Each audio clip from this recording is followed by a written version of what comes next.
শখের বিষয় আজকে মাছ মারতে আসলাম। আসলে খালের ভিতরে মাছ মারার একটা অনুভবই অন্যরকম।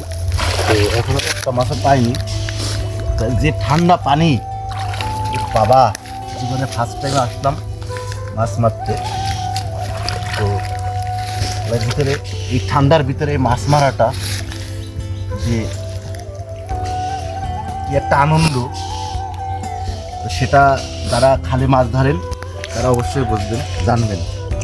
এখনো পর্যন্ত একটা মাছও পাওয়া হয়নি। অবশ্যই যে ঠান্ডা, রে বাবা। তো দেখুন কিভাবে মাছ ধরা হয়।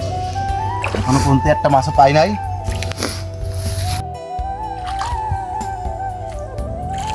যাক, একটা ভালো বড় মাছ পেলাম। তো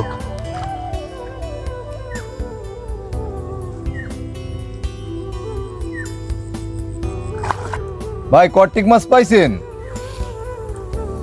ভাই পাইছি রে, ঠান্ডার ভিতরে মোটামুটি কটা। উঠেছেন দিন দেখি ভাই। যাক, শীতের মধ্যে আপনি কি হয় মাছ ধরছেন? কোন দিনই ভালোই দিয়েছে, খারাপ দিনই। এই যে ঠান্ডার ভিতরে মাছ মারলাম অস্থির মাছ পাইছেন, অস্থির চুনো মাছ।